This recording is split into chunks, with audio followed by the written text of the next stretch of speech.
특별히 마태복음 5장은 복에 대해서 나오고 있죠. 과연 너희가 생각하는 그 복이 참된 복이냐? 마태복음 6장은 주 내용이 기도입니다. 하나님이 원하시는 올바른 기도가 도대체 뭐냐? 마태복음 7장은 삶에 대한 부분이에요. 여러분, 우리는 전도자라는 말을 많이 합니다. 렘넌트라는 말을 많이 합니다. 그런데 오늘 저는 여러분에게 말씀하고 싶습니다. 먼저 신앙인이 되십시오. 신앙인의 삶을 회복해야 됩니다. 신앙인다워야 합니다. 신앙인답고 그 다음에 전도자가 있고 렘넌트가 있는 겁니다. 그래서 이 마태복음 7장은 신앙인의 삶, 이게 주제인데요. 우리가 여기에 보면요, 먼저라는 단어가 3번이 나옵니다.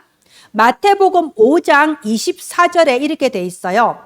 너희들이 바리새인들처럼 껍데기만 앉아서 예배드리는 게 중요하지 않다는 걸 말을 하시면서 예배드리기 전에 먼저 형제와 화목해라 라고 말씀하셨어요. 먼저라는 단어가 나오지요. 마태복음 6장 33절에 또 나옵니다. 먼저 그의 나라와 그의 의를 구하라 라고 하고 말합니다. 말하자면 너희가 기도할 때 먼저 해야 될 건 따로 있다는 거죠. 마태복음 7장 5절에도 먼저란 말이 나옵니다. 남의 눈에 티를 보고 이러니 저러니 말하기 전에 먼저 네 눈에 있는 들보부터 빼라 라고 말하고 있습니다. 마태복음 5장, 6장, 7장이 중요하다고 말씀드렸는데요. 이 먼저, 이 구절을 여러분 우리가 함께 나눌 때 하나님의 뜻이 깨달아집니까? 하나님이 이렇게 말씀하시는 거예요. 먼저 너부터 돌아보라 이겁니다. 남한테 이러니 저러니 남을 판단하기 전에 너 자신의 삶부터 바로 챙겨라. 너도 네가 말한 대로 못 살고 있지 않냐? 다른 사람을 비판하는 그 비판대로 너는 그럼 똑바로 사냐? 먼저 너를 돌아보라는 겁니다. 여러분 오늘 말씀의 제목을 보세요. 항상 제목이 중요해요. 재판관이 되지 말라. 다 잊어버려도 이번 한 주 이 말씀 제목 가지고 여러분 승리하시기를 바랍니다. 이 말씀 제목 가지고 하나님이 주시는 참된 응답 받기를 예수님 이름으로 축원드립니다. 재판관이 되지 마십시오. 우리가 이런 말이 있죠. 죄는 미워하되 사람은 미워하지 마라. 그런데 사실상 우리는요, 그게 잘 안 돼요. 사람이 미워요. 죄를 지은 사람, 잘못한 사람, 어리석은 사람 보면요, 그 사람이 밉잖아요. 그죠? 한마디 하고 싶잖아요. 그죠? 그래서 우리 마음속에 이 정죄가 나오는 거예요. 미움이 나옵니다. 그런데 미움과 정죄를 딱 하면요, 문제는 그 사람은 당연히 죽어요. 그런데 문제는 나도 죽는다는 거예요. 내가 다른 사람을 정죄하고 비판하고 미워하는 바로 그 순간에 시커먼 어둠의 영 흑암이 나를 덮는 겁니다. 이게 영적 사실이에요. 놀랍습니다. 내 인생에 시커먼 어둠의 영이 덮이면 뭐가 잘 되겠어요? 잘 되는 거 하나도 없지요. 그죠?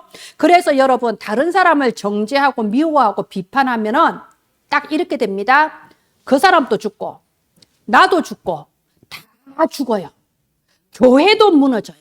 그게 사탄의 소원이에요. 사탄의 절대 목적입니다. 그래서 여러분 결코 재판관이 되지 마세요. 왜 내가 재판관이 돼서 다른 사람을 판단하고 비판하고 정죄하고 미워하겠습니까?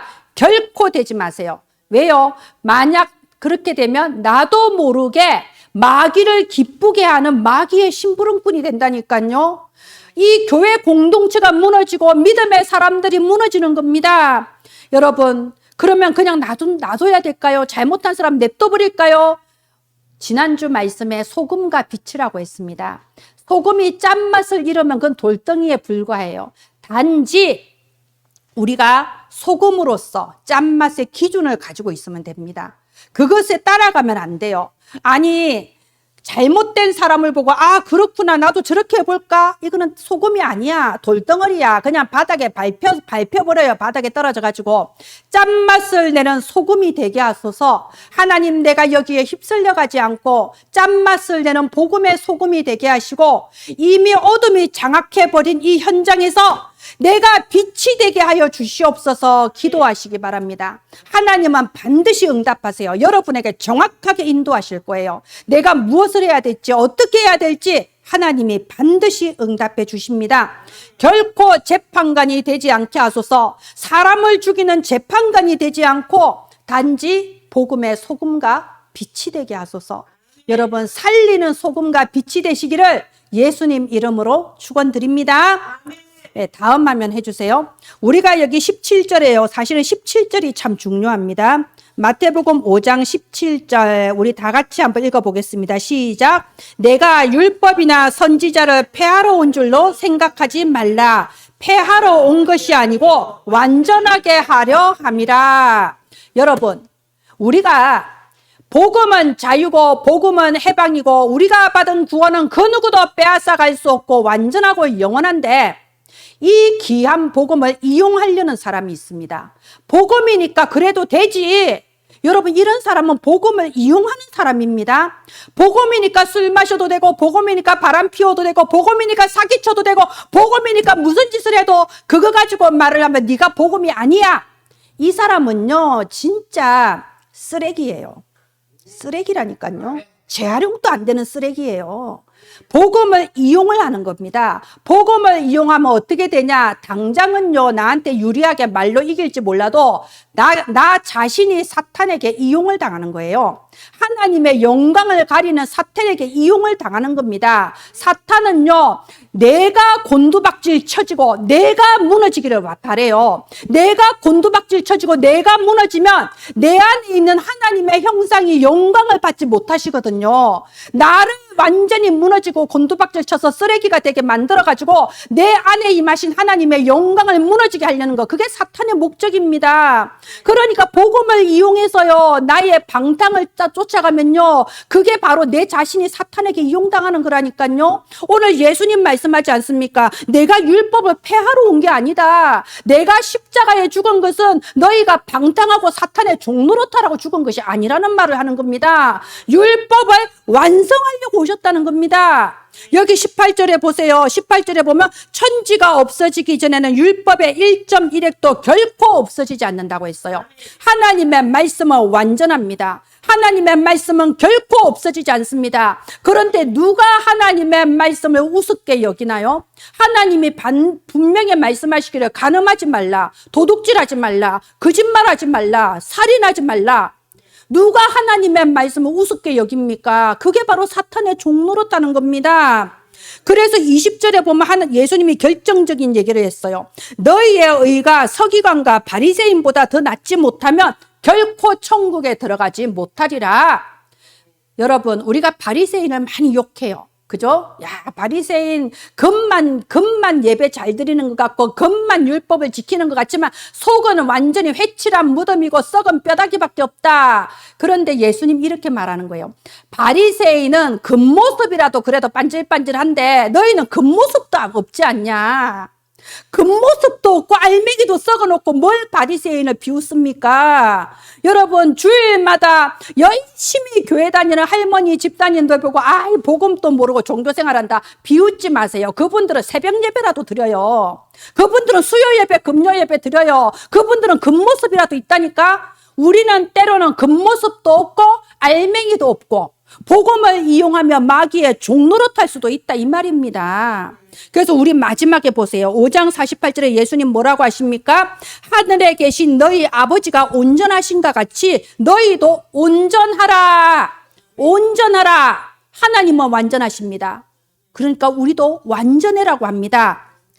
자, 그런데 이게 문제예요. 우리가 온전할 수가 있습니까? 온전하고 싶죠. 율법으로 흠이 없는 사람이 되고 싶어요. 하나님의 마지막 보좌의 심판대 앞에 섰을 때 당당하게 면류관을 받는 사람이 누가 안 되고 싶겠습니까? 그죠? 그런데 이게 잘 안 돼요.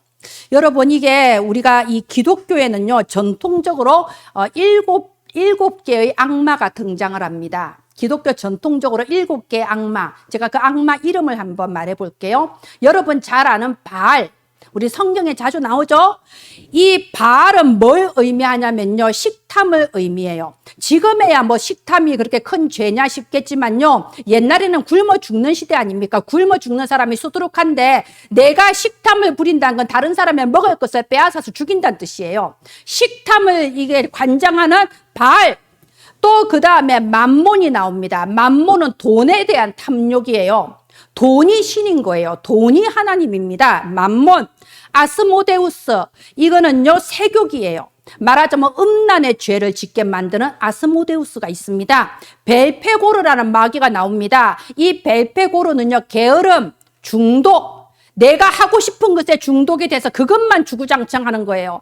해야 할 것은 안 하는 겁니다. 게으름, 중독, 이게 벨페고르예요. 그리고 우리가 잘 아는 악마가 나옵니다. 루시퍼.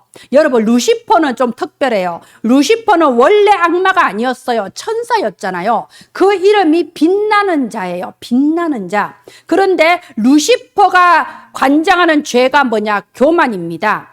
말하자면 내가 가장 빛이 나야 돼. 내가 가장 잘났어. 루시퍼. 그런데 이 루시퍼가 이제 교만으로 하나님을 대적하다가 지옥에 떨어져서 악마가 된 거예요. 그런데 루시퍼가 만들어낸, 루시퍼가 낳은 악마가 있어요. 그 악마의 이름이 레비아탄입니다. 레비아탄, 이것도 성경에 나와요. 이 레비아탄은 무엇을 관장하냐? 질투. 여러분, 질투가 얼마나 무서운지 압니까? 질투는요, 사람을 죽이고 때로는 나라까지 무너뜨립니다. 루시퍼가 나는 가장 빛나는 자다 하는 교만을 가지고 있는데 내가 아니잖아요. 다른 나보다 더 위대한 존재가 있잖아요. 그러니까 질투가 나온 거예요. 시기 질투로 무서운 죄를 저지르는 겁니다. 레비아탄. 자, 그리고 마지막으로 사탄이 있습니다. 사탄. 여러분, 이 사탄은 악마들 중에 우두머리인데요. 무슨 죄를 관장하냐? 분노를 관장합니다. 분노. 말하자면 아무것도 그 앞에 남아나지가 않아. 다 죽여버리는 거예요. 저는요, 이걸 보면서, 이야, 이 7개의 악마가 하나도 빠짐없이 다 나에게 역사하네. 이걸 본 겁니다. 여러분, 루시퍼, 내가 제일 잘났는데, 내가 제일 빛나야 되는데, 실제 그렇지가 않잖아요. 실제 나는 초라하잖아요. 그러니까는 레비아탄, 질투, 시기, 자괴감, 막 이렇게 올라오잖아요. 그죠? 그러니까는 마지막 사탄, 분노. 분노 앞에 누가 남아나겠습니까? 아무도 남아날 수가 없어요. 재판관이 되어버리는 겁니다.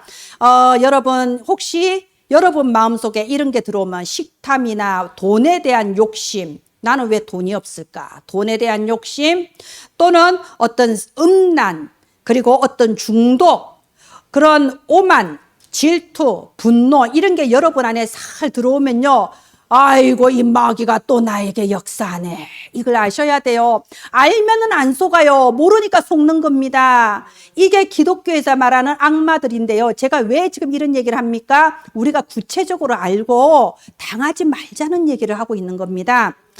여러분, 이 바알은요, 바알 제법이라고 불러요. 왜 이 제법이란 뜻이 뭐냐? 제법은요, 똥, 오물, 이런 뜻입니다. 또 이 제법은요, 소파리, 우리 화장실에 가면 있는 이따만한 파리 있잖아. 그 시골 화장실에 가면 있는 파리를 말해요. 그리고 또 무슨 뜻이 있냐? 날다, 날아가서 섰다, 그리고 털다, 이런 뜻이 있어요. 여러분, 이 소파리가 화장실에 가서 발에 더러운 거 묻혀가지고 여러분들이 먹는 음식에다가 섞는 거야. 털어내는 거야. 막 비비는 거야. 그러면 그 밥을 먹으면요, 병들어 죽을 수밖에 없잖아요. 지금 이 시간에도 24시 언제나 우는 사자같이 두루다니며 우리의 마음과 생각 속에 더러운 죄를 털고 막 비비고 막 섞어서 우리를 온전하지 못하게 만든다 이겁니다. 마음과 생각이 병들 수밖에 없어요. 여러분, 아프면 뭐 할 수 있습니까? 아무것도 못해요. 내 몸이 아프면요, 호흡이 됩니까? 안 됩니다. 내 몸이 아프면 운동할 수 있습니까? 운동할 수 없습니다. 호흡도 해야 되고 운동도 해야 되는 거 알아도 못해요. 아파버리면. 마음과 생각이 이 마귀의 날개짓 아래서 병들어버리고 아파버리면요, 첫 번째 어떻게 되냐? 예배를 드릴 수가 없어요. 두 번째, 말씀을 들을 수가 없어요. 앉아 있어도 말씀이 안 들려요. 살리는 것은 영이니 육은 무익함이라. 그 자리에 내 육신이 앉아 있는 게 중요한 게 아니고 말씀을 들어야 내 영이 살아날 건데, 말씀이 들려지지가 않고 들어도 믿어지지가 않고 깨달아지지가 않는 거예요. 고린도후서 4장 4절에 혼미케 한다라고 돼 있잖아요. 혹시 여러분 예배드리면 혼미해지지 않습니까? 찬양 실컷 부르고 기도도 아멘 했는데 말씀이 시작되면 뭔가 멍해지고 혼미해지지 않습니까? 여러분 지금 이 파리가 여러분의 마음밭에 오물을 뿌리고 섞고 비비고 있는데 속수무책 당하고 있지는 않습니까? 그러면 드디어 이 마귀가요, 악마가 우리를 장악을 해버려요. 어떻게 되냐? 요한복음 8장 44절에 너희 아비 마귀가 행하고자 하는 대로 너희도 행하고자 하느니라. 우리의 모든 행하는 거, 우리의 선택, 우리의 판단, 우리의 말하는 것이 마귀가 원하는 대로 하게 되는 겁니다. 그러니까 다른 사람을 정죄하고 미워하고 너도 죽고 나도 죽고 다 죽자, 이렇게 되는 거예요. 오늘 재판관이 되지 말라고 했습니다. 여러분 보세요. 제가 방금 하나님의 말씀인 율법을 우습게 알면 안 된다고 했습니다. 예수님은 율법을 완성하기 위해 이 땅에 오셨다고 했습니다. 그러면 예수님이 그 뒤에 뭐라고 하셨나 한번 보세요. 21절 보십시오. 21절에 보면요, 율법에는 뭐라고 되어 있냐? 옛사람에게 말한 바, 이 말이 지금 너희도 율법에 뭐라고 되어 있냐, 이 말입니다. 율법에는 살인하지 말라라고 되어 있다. 그러나 나는 너희에게 말하노니, 22절에 형제에게 화를 내고 형제를 보고 미련한 놈이라고 약하면 바로 그것이 살인이라는 거예요. 마음속으로 형제를 미워하는 마음만 가져도 바로 그게 살인이다. 예수님은 더한 말씀을 하시잖아요. 왜요? 이미 형제를 미워할 때 이 살인하게 만드는 사탄이 너희 마음을 장악해버렸다는 뜻이거든요. 그러니까 그것이 오히려 살인이다. 27절 보십시오. 27절에 율법에는 간음하지 말라 이렇게 돼 있습니다. 28절에 예수님께서 말씀하시기를 음란한 마음을 가지고 여자를 쳐다보는 그 순간이 이미 간음이다라고 했습니다. 말하자면요, 여자를 보고 음란한 마음을 품을 때 이미 음란의 마귀가 너한테 역사한 거야. 이미 너를 장악해버린 거야. 그러니까 진짜 율법이라는 건요, 그 마음조차도 안 가지는 게 율법대로 사는 거라니까요. 29절 보십시오. 29절 30절 보세요. 네 눈이 음란한 마음을 가지고 네 눈이 죄를 지으면 차라리 눈을 빼버려라. 네 손이 도둑질을 하면 네 손을 잘라버려라. 이것이 율법을 완성하는 무서운 그 말입니다. 33절 보세요. 33절. 율법에는 맹세를 하지 말고 맹세를 하면은 반드시 지켜라 이렇게 돼 있습니다. 여러분 여기까지는 할 수 있을 것 같죠? 근데 예수님은 뭐라고 하십니까? 예수님은 34절에 말씀하시기를 나는 너희에게 이르노니 도무지 맹세하지 말아라고 합니다. 왜요? 맹세를 할 만한 자격이 너희한테는 없다는 겁니다. 보십시오. 여기 36절에요. 네가 머리카락 하나도 희고 끊게 네 맘대로 할 수 있냐? 네 머리카락 하나도 희고 끊게 네 맘대로 못하면서 네가 뭐라고 하늘에 대고 맹세하고 땅에다 대고 맹세하고 맹세를 하냐? 맹세 자체를 하지 마라. 그게 바로 악이다라는 거예요. 여러분 우리가 이런 말 많이 하죠. 절대라는 말은 하나님만 쓰실 수 있는 말이라고. 그래서 절대라는 단어 자체가요, 하나님과 연관되는 단어입니다. 절대 가능, 절대 계획, 절대 은총 하나님의 거예요. 왜 절대가 하나님하고만 쓸 수 있는 말이냐면요, 우리는 절대라는 단어를 쓸 수 있는 자격이 없습니다. 아니 절대를 나에게 적용할 수 있는 자격이 없다니까요. 이건 하나님만 하실 수 있는 거예요. 그런데 우리가 사람을 보면서 저놈은 절대 용서 못해, 저놈은 절대적으로 죽일 놈이야. 여러분 이게 뭐라고요? 이게 여기 37절에 나와 있잖아. 악에서 나오는 거라고. 사탄이 마귀가 우리 마음속에 절대라는 걸 자꾸 심어넣는 거예요. 우리는 절대가 될 수 없는데, 절대라는 말은 하나님에게만 해당되는 부분입니다. 아무것도 고집하지 마세요.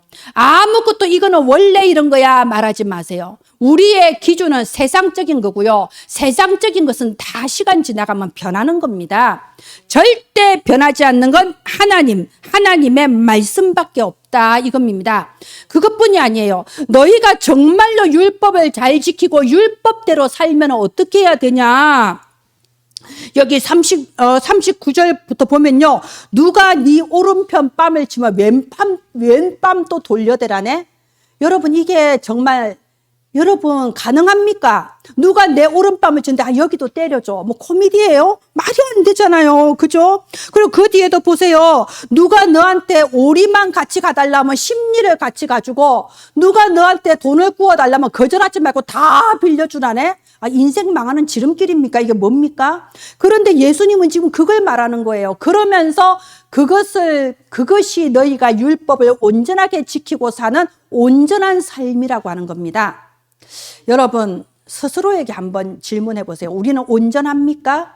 우리가 온전할 수 있습니까? 우리는 온전할 수가 없어요. 우리는 온전할 수 있는 자격이 없고 온전할 수 있는 능력이 없습니다.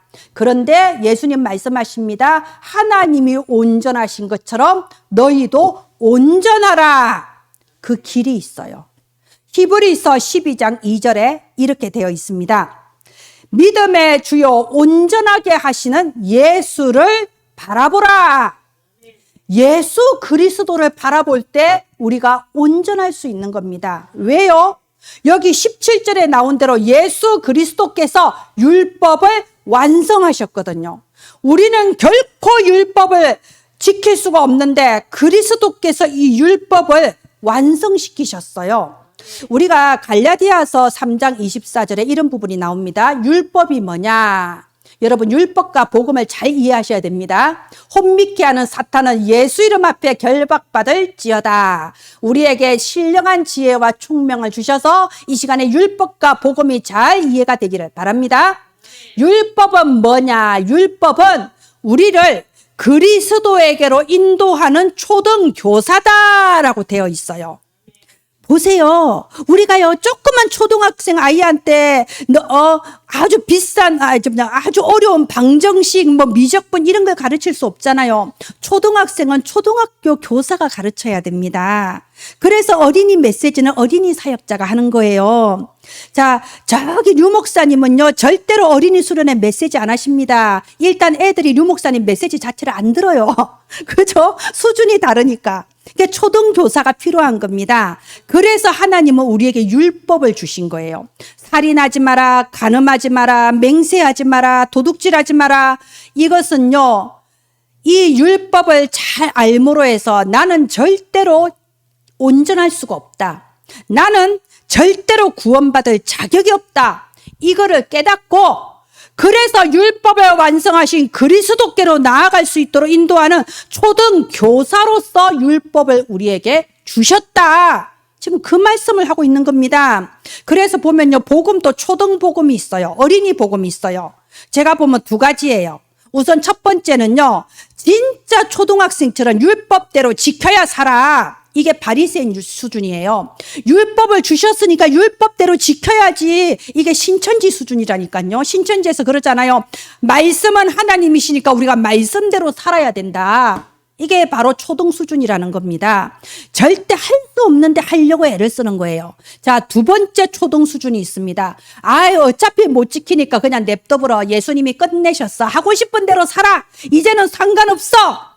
이게 바로 두 번째 초등학생 수준이에요. 율법은 하나님의 말씀입니다. 율법을요, 함부로 경시하면 안 됩니다.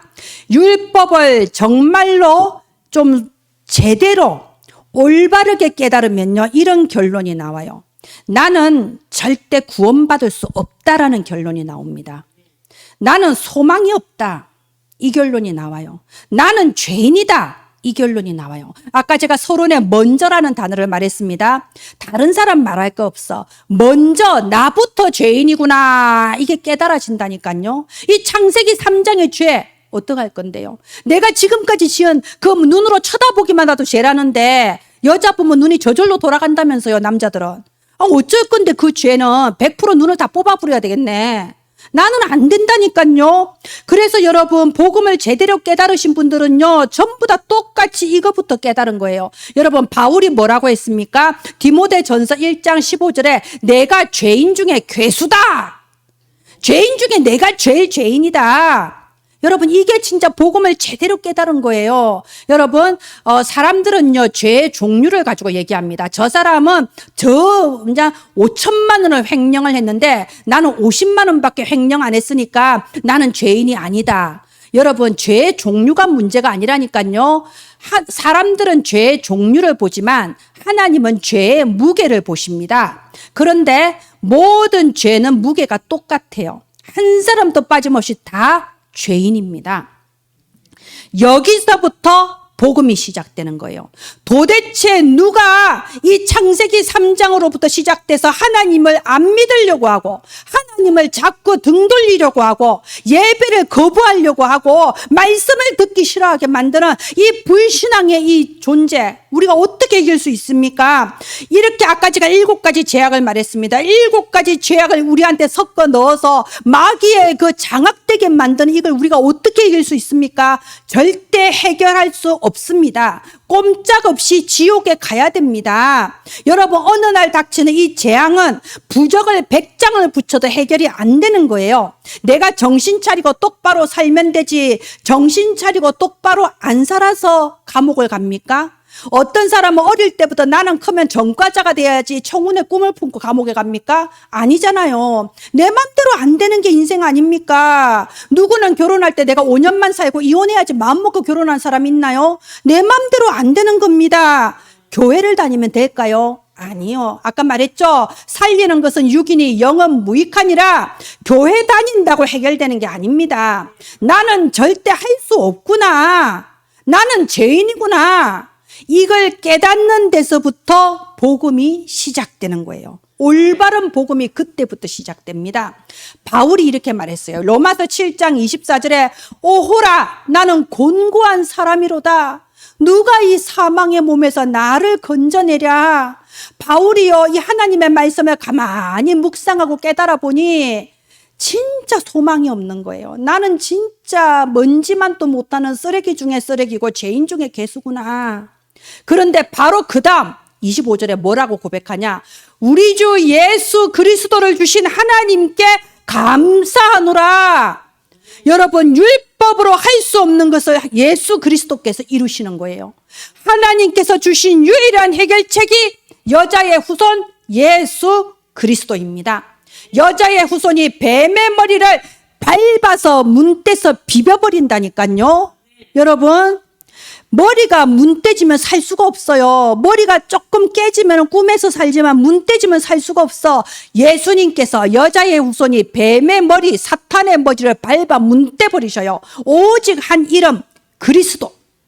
우리가 창세기 3장에 하나님 떠나서 범죄하자마자 여자의 후손 그리스도, 예수 그리스도 주신 거예요. 로마서 8장 17절에 나와 있습니다. 이 육신이 연약해서 도저히 율법을 지킬 수가 없는데 우리가 할 수 없는 그것을 이룬 하나님은 하시나니 자기 아들을 우리에게 보내신 거예요. 예수님께서 십자가에 죽어주시고 부활하신 거예요. 그래서 마귀의 머리를 완전히 박살내 버리시는 왕이 되시고 죄 때문에 꼼짝없이 지옥 갈 수밖에 없는 우리에게 모든 죄를 십자가의 핏값으로 없애버리신 제사장이 되시고 감히 하나님 앞에 설 수 없는 우리가 하나님의 자녀로 구원받는 선지자가 되어주신 거예요. 길을 열어주신 겁니다. 그래서 여러분, 내가 율법을 폐하러 온 것이 아니고 율법을 완전하게 하려 함이라, 이 의미를 확실하게 붙잡기를 바랍니다. 이 말은요, 복음 외에는 살 길이 없다는 말이에요. 여러분, 옳고 그런 거 가지면요 다 죽어요. 나부터 죽어요. 누가 살아남겠습니까? 예수 그리스도 복음 말고는요 살 길이 없습니다. 지난주에 내가 이미 가진 것을 굳게 붙잡으라고 했습니다. 복음을 굳게 붙잡으세요. 짠맛을 잃어버리면 돌덩어리밖에 안 돼요. 짠맛을 가진 소금이 되세요. 어두움에 빛을 비추는 빛이 되어야 됩니다. 다음 화면 해주세요. 그래서 여러분, 절대로 사탄에게 이용당하지 마세요. 아까 7개의 악마가 우리 주변에 계속 우는 사자처럼 다니면서 우리 마음과 생각에 계속해서 오물을 뿌리고 섞어서 털어서 우리를 자꾸 무너지게 만들어요. 이용당하면 안 됩니다. 주로 세 가지로 이용당합니다. 완벽주의. 여러분, 완벽주의가 사실은 정신 문제의 시작이에요. 우리 인간은 완벽할 수가 없습니다. 그런데 완벽하려고 할 때 그때부터 이 문제가 시작이 되는 거예요. 일단은 세상 자체가 완벽하지 않아요. 세상이 돌아가는 구조가 완벽하지 않아요. 사람들의 심성이 오염됐고 정신병자가 가득 찼어요. 그런데 내가 어떻게 완벽할 수 있겠습니까? 근데 완벽하지 않은데, 완벽할 수 없는데 완벽하려고 하는 데서 사실은 모든 정신 문제가 시작이 되는 거예요. 두 번째, 사탄은 율법주의를 가지고 우리를 이용합니다. 말하자면 나도 못하면서 남을 비판하는 거예요. 지도 지가 말한 대로 못하면서, 지도 지가 약속한 대로 못하면서, 그러면서 남을 비판해요. 여러분 마음 한번 생각해 보세요. 여러분 입 밖에 내서 이제부터 이렇게 하겠습니다라고 말하고 못 지킨 거 몇 개입니까? 엄청 많죠. 저도 많아요. 나도 못하면서 우리는 그걸 가지고 남을 비판합니다. 이게 율법주의예요. 여러분 성경에 연병이라는 말이 나와요. 연병 한번 찾아보세요. 여러분 이 연병이 뭐냐면요. 이제 하나님이 주시는 거예요. 이 성경에 내가 너희들에게 연병을 보낸다. 연병이 많이 나옵니다. 그런데 보세요. 이게 어디서 나오냐? 고라 자손이 막 말을 하는데 모세가 무엇을 잘못했고 모세의 잘못된 점을 큰 소리로 외치기 시작해요. 그러니까 이 마음속에 정의를 구하는 사람들 몇 명 있거든요. 그래 맞다. 모세가 저래가지고 우리의 지도자가 될 자격이 있냐? 이게 수만 명이 이제 거기 동참한 거예요. 그래서 다 모여서 모세는 물러가라 막 이렇게 하기 시작했습니다. 그럴 때 하나님께서 연병을 보내셨다고 돼 있어요. 연병을 백성 가운데 보내셨는데 그날에 죽은 숫자가 14,700명이라고 성경에 정확하게 기록이 되어 있습니다. 왜 그랬을까요? 여러분 연병 기억하세요. 나도 못하면서 다른 사람을 비판하고 다른 사람을 미워하면요 연병이 시작된 거예요. 저는요 이번에 이거를 참 읽으면서 이 생각이 들었어요. 내가 제일 잘하는 게 남 비판하는 건데 그렇거든요. 그래서 이제부터는 조금이라도 내 마음속에 다른 사람 욕하거나 비판하는 마음이 떠오르면요 내 마음속에 연병하지 말자. 지영아 연병 떨지 말자. 연병하지 말자. 이렇게 생각하기로 했어요. 여러분 우리 연병하지 맙시다. 절대로 연병에 걸려들면 안 됩니다. 다른 사람의 재판관이 되면 안 됩니다. 세 번째가 방탕주의예요. 제가 아까 쓰레기라고 했죠. 재활용도 안 되는 쓰레기. 여러분 사실은 저와 여러분은요 예수님의 재활용품이거든요. 사실은 우리가 다 죽어야 돼요. 우리 다 망해야 돼요. 우리 다 저주받아야 돼요. 그런데 예수님이 십자가의 피로써 우리를 구원해 주셨잖아.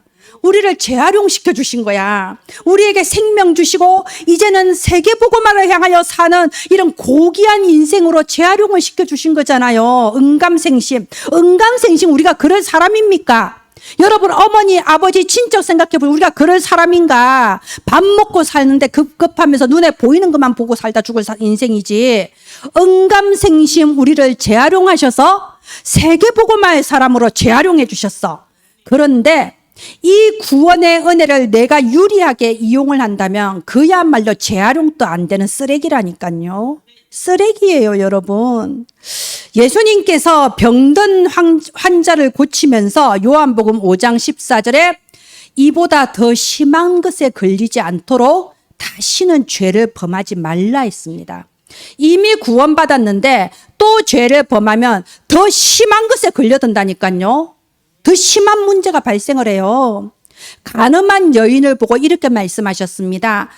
요한복음 8장 11절에 나는 너를 정죄하지 않겠다. 다시는 죄를 범하지 말라 했습니다.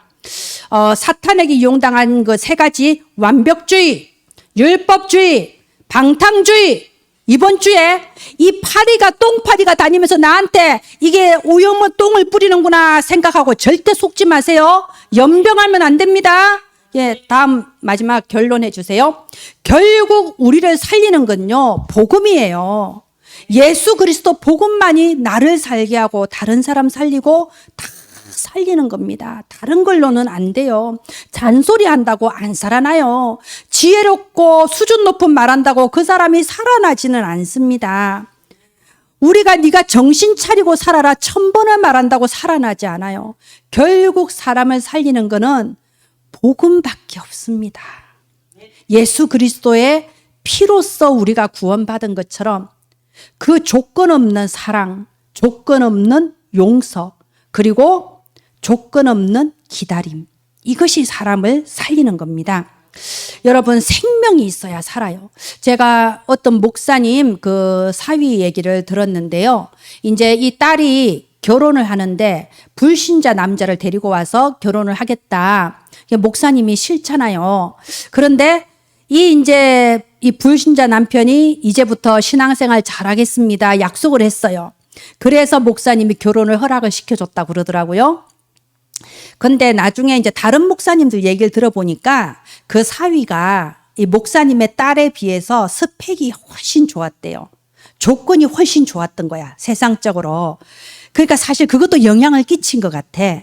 그래서 결국 결혼을 했거든요. 그런데 결과적으로 이제 직장 좋은 데서 잘 다니고 스펙이 좋았는데 어느 날 정신 문제가 온 거예요, 사위가. 그래서 나중에는 집 밖을 못 나가. 이 공황장애 이런 것 때문에. 스펙 좋으면 뭐예요? 조건 좋으면 뭐합니까? 내가 앞으로 마음 먹고 교회 잘 다니겠습니다. 말이 중요한 거 아니거든요. 그거 내 마음대로 안 돼요, 여러분. 아무리 교회 잘 다녀야지 마음 먹어도 내 마음대로 안 된다니까요. 뭐가 중요하냐? 생명이 있어야 돼. 예수의 생명이 내 안에 들어와야 이게 가능하다니까. 그래서 여러분, 로마서 8장 15절에 뭐라고 돼 있냐? 너희가 양자의 영을 받았다. 하나님의 자녀라는 이 영이 내게 임해야 된다니까요. 생명을 받아야 돼요. 살리는 것은 영이니 육은 무익하니라. 아멘. 그래서 여러분, 사람을 살리는 거는요, 예수 그리스도 생명밖에 없습니다. 그리스도 제대로 영접하고 믿으면 사망에서 생명으로 옮겼느니라. 우리는 앞으로 살아가면서 많은 인생의 시간이 아직도 남아 있어요. 여러 많은 사람들 만날 겁니다. 또 여러 많은 일들, 사건들도 생길 거예요. 그런데 여러분, 어떤 일이 있어도 내가 힘이 있으면 이겨낼 수 있습니다. 아무리 산이 높아도 내가 힘이 있으면 뛰어넘을 수 있고, 아무리 빚이 많아도 내가 돈이 많으면 문제될 거 없잖아요. 그죠? 내가 힘이 있으면 뛰어넘을 수 있어요. 이 힘이 어디서 나오냐? 복음이에요. 예수 생명이 있으면 힘이 나옵니다. 절대로 재판관이 되지 마십시오. 사람을 죽이는 재판관이 되지 말고 다 살려낼 수 있는 힘, 복음의 힘을 가진 소금이요 빛이 되시길 예수님 이름으로 축원드립니다. 기도합니다. 하나님 은혜를 감사합니다. 율법을 완성하신 예수 그리스도, 이 복음이 이해되게 하여 주시옵소서. 우리 은혜나무 가족들 어느 곳에서 무엇을 하든지 사람을 죽이는 재판관이 되지 않게 하여 주시옵소서. 오직 복음으로 어떤 사람도 살려낼 수 있는 복음의 소금이요 복음의 빛이 되게 하여 주시옵소서.